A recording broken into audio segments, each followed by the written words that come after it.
VK news, राष्ट्र के नाम। नमस्कार, स्वागत है आपका वीके न्यूज में। लोकतंत्र खतरे में है, ये मानना है भारत के पूर्व उपराष्ट्रपति का, जिनके हिसाब से राष्ट्रवाद देश के लिए खतरनाक है। ये सोच देश के उस व्यक्ति की है जो 10 साल तक एक संवैधानिक पद पर बैठा हुआ था। जी हां, हामिद अंसारी ने 26 जनवरी के मौके पर एक अमेरिकी संस्थान के वर्चुअल कार्यक्रम में विवादित बातें कही। उन्होंने आरोप लगाया कि देश में असहिष्णुता बढ़ रही है। उन्होंने भारत के लोकतंत्र की आलोचना की और चेतावनी दी कि देश अपने संवैधानिक मूल्यों से दूर जा रहा है। आलोचना भी उस दिन की गई जब देश लोकतंत्र का पर्व मना रहा था। तो क्या हामिद अंसारी का मुखौटा अब उतर चुका है? क्या दिल के अंदर का गुब्बारा फूट चुका है? सवाल महत्वपूर्ण है, क्योंकि भारत से डिजिटल तरीके से इस चर्चा में भाग लेते हुए पूर्व उपराष्ट्रपति अंसारी ने हिंदू राष्ट्रवाद की बढ़ती प्रवृत्ति पर अपनी चिंता व्यक्त करते हुए आरोप लगाया कि हाल के वर्षों में हमने उन प्रवृत्तियों और प्रथाओं के उद्भव का अनुभव किया है जो नागरिक राष्ट्रवाद के सुस्थापित सिद्धांत को लेकर विवाद खड़ा करती है और सांस्कृतिक राष्ट्रवाद की एक नई एवं काल्पनिक प्रवृत्ति को बढ़ावा देती है।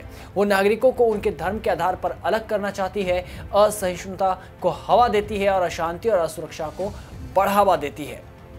हामिद अंसारी ने कहा कि हालिया सालों में ऐसे ट्रेंड्स उभरे हैं जो पहले से स्थापित नागरिक राष्ट्रवाद के खिलाफ हैं और सांस्कृतिक राष्ट्रवाद की काल्पनिक व्यवस्था को लागू करते हैं। अंसारी ने यह भी कहा कि चुनावी बहुमत को धार्मिक बहुमत के रूप में पेश करते हैं और राजनीतिक शक्ति पर एकाधिकार करना चाहते हैं। ऐसे लोग चाहते हैं कि लोगों को उनकी आस्था के आधार पर बांट दिया जाए और असुरक्षा को बढ़ावा दिया जाए। बता दें कि कार्यक्रम का आयोजक संस्थान इंडियन अमेरिकन मुस्लिम काउंसिल यानी IAMC है।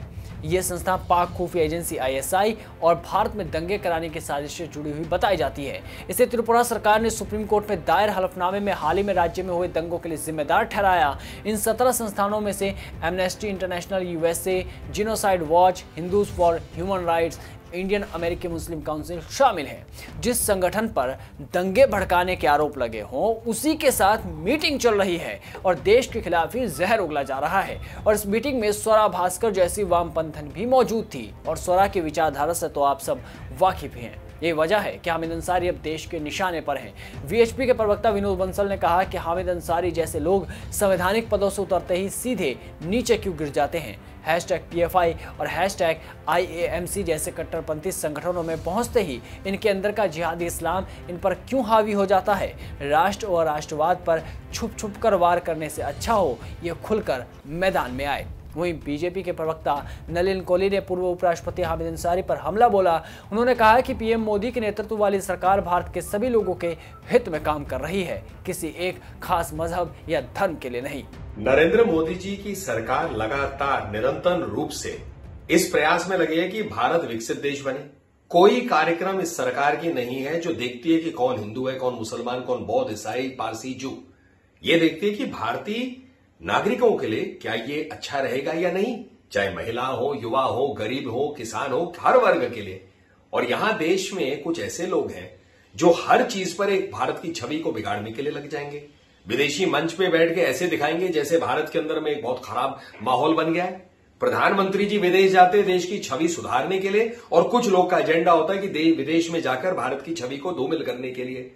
ये बहुत महत्वपूर्ण बात है जो भारत ने अभी यूनाइटेड नेशंस में उठाया कि हर चीज जो है क्यों यही देखा जाता है कि या इस्लाम के खिलाफ है, या क्रिश्चियनिटी के खिलाफ है, या जूस के खिलाफ है।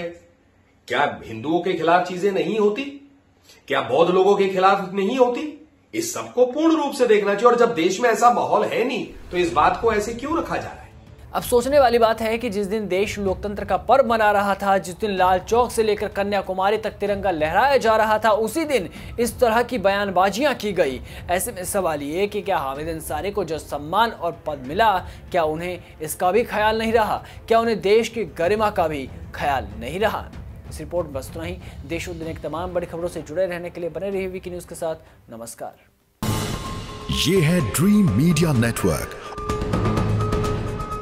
और आप देख रहे हैं देश का पहला 24/7 digital news channel VK news, राष्ट्र के नाम।